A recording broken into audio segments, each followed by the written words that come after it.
Hello বন্ধুরা, welcome back to my channel. তোমরা সবাই কেমন আছো? আশা করছি তোমরা সবাই খুব ভালো আছো, আমিও খুব ভালো আছি। আজকে আমি তোমাদের সঙ্গে কি ভিডিও শেয়ার করছি তোমরা তো অবশ্যই বুঝে গেছো। আজকে করব হচ্ছে চিকেন বিরিয়ানি।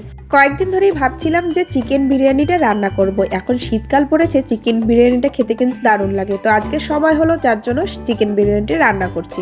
তো দেখো, এখানে আমি ম্যারিনেট করে রেখেছি মাংসটাকে দিয়েছি হচ্ছে পেঁয়াজ বাটা, আদা বাটা, তারপরে রসুন বাটা, আর গুঁড়ো মশলা দিয়েছি হচ্ছে ধনে গুঁড়ো, তারপরে জিরে গুঁড়ো, এগুলো দিয়ে পুরো ম্যারিনেট করে রেখেছি। দই দেইনি, দই কোথাও খুঁজে পাইনি দোকানে। তো দইটা শীতকালে একটু কমই পাওয়া যায়, তো সেজন্য দইটা আর দেওয়া হয়নি। দইয়ের জায়গায় আমি অন্য কিছু দেবো, তো সেটাও শেয়ার করব তোমাদের সঙ্গে। তো দেখো, তেলটা গরম হওয়ার পরে মাংসগুলোকে ঢেলে দিয়েছি। গোটা গরম মশলা দেওয়ার কথা একদমই মনে ছিল না তেলের মধ্যে, তো পরে দিয়ে একটু নাড়াচাড়া করে নিয়েছি। তাতে কিন্তু স্মেলটা অতটাও ভালো আসেনি, মানে যখন গরম মশলা গরম তেলে দেবে তখন কিন্তু খুব সুন্দর স্মেলটা বেরোয়। তো দেখো, আগে কিন্তু লবণ দিইনি, লবণ দিলে পরে জল ছাড়বে, তো সেজন্য লবণ দিয়ে রাখিনি। এখন লবণটা দিয়ে একটু ঢাকা চাপা দিয়ে আমি কিন্তু রান্নাটা করব। এই মাংসতে আমি কোনো রকম জল দেব না, এভাবে ঢেকে কিন্তু রেখে দেব কিছুক্ষণ। এভাবে রেখে দিলে জল বেরোবে। এই দেখো, মাংস থেকে কতগুলো জল বেরিয়েছে। এই জলেই কিন্তু সেদ্ধ হয়ে যাবে মাংসটা, আর এভাবেই কিন্তু কষানো হয়ে যাবে। তো এইভাবে বারবার একটু উঠিয়ে উঠিয়ে নাড়ানাড়ি করে দিচ্ছি, নাহলে নিচে লেগে যাবে, তাহলে কিন্তু মাংসটা আর খেতে ভালো লাগবে না। আর এদিকে আমি গরম জল বসিয়ে দিয়েছি। গরম জলের মধ্যে দিয়ে দিলাম হচ্ছে গোটা গরম মশলা, আর দিলাম হচ্ছে একটু তেজপাতা, আর একটু লবণ দিয়ে জলটাকে খুব ভালো করে ফুটতে দিয়ে দিয়েছি। আর এদিকে মোটামুটি প্রায় চিকেনটা কষা কষা প্রায় হয়েই গেল, মানে সেদ্ধটা খুব ভালো হয়েছে। এবার আমি দেব হচ্ছে টক দইয়ের বদলে একটু দুধের মধ্যে ভিনিগার দিয়ে ফেটিয়ে রেখেছিলাম, তো সেটাই একটু দইয়ের মতন হয়েছে, সেটাই দিয়ে দিলাম। যেহেতু দই পেলামই না আর কোনো দোকানে, অনেক দোকানে খুঁজেছি, কোনো দই পাইনি, তো সেজন্য এইভাবেই কিন্তু মাংসটাকে রান্না করলাম। তাতে একটু গ্রেভিও হবে ভালো। তো এরকম বুদ্ধি নিয়েই কিন্তু রান্নাবাড়ি করতে হবে। আর আমি রান্না করতে খুবই পছন্দ করি, যার জন্য মানে এইরকম রান্নাবান্না করতে আমার ভীষণ ভালো লাগে। আর একটুখানি দিয়ে দিলাম হচ্ছে কেওড়ার জল, খুব বেশি দেবো না, কারণ কেওড়ার জলটা না, মানে গন্ধটা আমার ভালো লাগে না বেশি কেওড়ার জল দিলে। তো দেখো, চিকেনটা মোটামুটি আমার হয়ে গেছে কষানো। এখন আমি একটু সামান্য জল দেব, একটু জল দিয়ে ফুটিয়ে তারপরে কিন্তু নামিয়ে নেব। একটু তো গ্রেভি প্রয়োজন, বলো। চিকেনটা ওদিকে হয়ে গেল, আর এদিকে দেখো গরম জল পুরো ফুটে গেছে। এখন আমি চালগুলোকে দিয়ে দিচ্ছি। চালগুলোকে কিন্তু আমি আগেই খুব ভালো করে ধুয়ে প্রায় 1 ঘন্টার মতন ভিজিয়ে রেখেছিলাম। আজকে আমি এখানটায় বাসমতি রাইস সেটা ইউজ করছি। আর এখানে আমি নিয়েছি হচ্ছে আধা কেজির মতন চাল।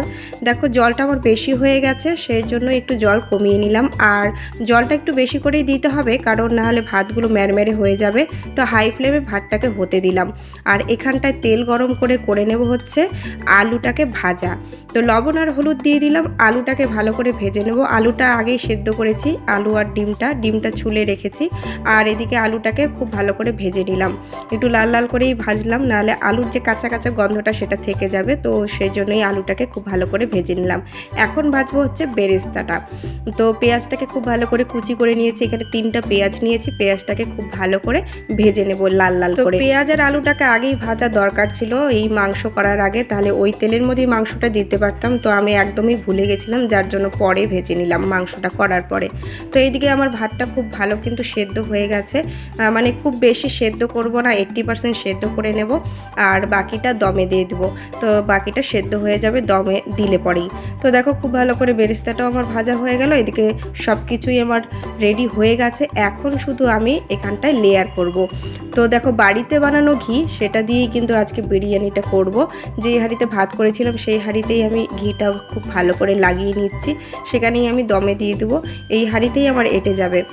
তো দেখো, খুব ভালো করে এখন লেয়ার দিয়ে নিব। সেই ভাত দিয়ে দিলাম, আর ভাতটাকে খুব ভালো করে ঝরঝরে করে নিয়েছি। আর দিয়ে দিলাম হচ্ছে চিকেনের পিসগুলো, একটু গ্রেভিও দিয়ে দিলাম। চিকেনগুলো আমার দেওয়া হয়ে গেলে এরপরে আমি দেব হচ্ছে 2টো আলু। আর ডিমটাকে ওপরেই দেবো যাতে ডিমগুলো খুঁজে পাওয়া যায়, তো সেজন্য ডিমটাকে একদম উপরে দেবো। তারপরে দিয়ে দিলাম হচ্ছে সামান্য করে বেরেস্তা, আর এরপরে দিয়ে দিলাম হচ্ছে সামান্য করে নুন। প্রত্যেকটা লেয়ারে কিন্তু নুন দিতে হবে। আর দিয়ে দিলাম হচ্ছে এখানটায় দুধের মধ্যে এখানে দিয়েছি হচ্ছে আতর আর হচ্ছে কেওড়ার জল, আর দিয়েছি হচ্ছে কেশর কালারের জন্য। তো অনেকক্ষণ ধরে ভিজিয়ে রেখেছিলাম, এই কালারটা একটু কম এসছে কারণ দুধটা একটু বেশি হয়ে গেছিলো, তো সেজন্যই মানে কালারটা একটু কম এসছে। তারপরে দেখো দ্বিতীয় লেয়ার দিয়ে দিচ্ছি আর এখানে দিয়ে দিলাম হচ্ছে চিকেনটা, তারপরে দিব দুটো আলু, ওই একইভাবে লেয়ার করে নিচ্ছি। আর শেষে দেব হচ্ছে ঘি। প্রতিটা লেয়ারে ঘি দেওয়া যায়, কিন্তু মানে ঘিটা বেশি হলে পরে না গন্ধটা ভালো লাগবে না। আর এরপরে দিয়ে দিলাম হচ্ছে এই ডিমগুলোকে, তারপরে উপর থেকে একটু বেরেস্তা দিয়ে দিলাম, তারপরে একটু দুধ দিয়ে দেবো, তারপরে আমি এটাকে একদম প্যাক করে দেবো। বিরিয়ানির মধ্যে এত কিছু দিতে লাগে, আমি না একটা জিনিস ভুলেই গেছি দিতে, সেটা হচ্ছে বিরিয়ানি মশলাটা। প্রতিটা লেয়ারের মধ্যে বিরিয়ানি মশলাটা দিতে একদম ভুলে গেছি। তো তারপরে আমি কি করলাম, সম্পূর্ণ লাগানোর পরে কিন্তু আবার খুলেছি আমি। খোলার পরে বিরিয়ানি মশলাটা দিয়ে তারপরে কিন্তু আমি আবার দমে দিয়েছি। তো সেটাই তোমাদের সঙ্গে আর শেয়ার করতে পারলাম না, কারণ আবার খুলেছি, আবার তারপরে বিরিয়ানি মশলা দিয়ে আবার কিন্তু দমে দিয়েছি। তো সেজন্যই আর তোমাদের সঙ্গে শেয়ার করিনি। দেখো পুরো একদম সিল করে দিয়েছি, তারপরে কিন্তু আবার এটাকে খুলেছিলাম ওই বিরিয়ানি মশলাটা দেওয়ার জন্য। বিরিয়ানি মশলাটাও যদি প্রতি লেয়ারে দিতাম তাহলে স্মেলটা আরও একটু ভালো আসতো। তো যাই হোক, তবুও কিন্তু অনেকটাই ভালো হয়েছে। এটা নিয়ে আমার দ্বিতীয়বার বানানো, কারণ যখন আমার ছেলে হয়নি তখন কিন্তু একবার বানিয়েছিলাম, আর ছেলের 3 বছর, এখন আমি আবার বানাচ্ছি। কারণ বিরিয়ানি বানাতে এতটা খাটনি হয়, আর কি বলি, একা একা করাটা খুব চাপের হয়ে যায়।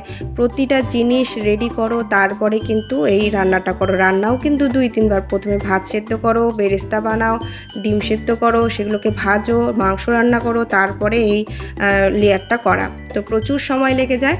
তো সেজন্যই আমার বর বলে যে 100 টাকা দিয়ে বিরিয়ানি কিনে এনে খাওয়াটাই ভালো, এত খাটনি ভালো না। তো সেই 6টার থেকে লেগেছিলাম প্রায় এখন 8:30 বাজে, তাহলে ভাবো কতটা সময় লেগেছে। তারপরে দেখো এই যে ফাইনাল রেজাল্ট, খেতে কিন্তু দুর্দান্ত, আর স্মেলটাও কিন্তু দারুণ এসেছিল। তো কি আর বলবো, তোমরা অবশ্যই কিন্তু ট্রাই করো এভাবে বিরিয়ানি।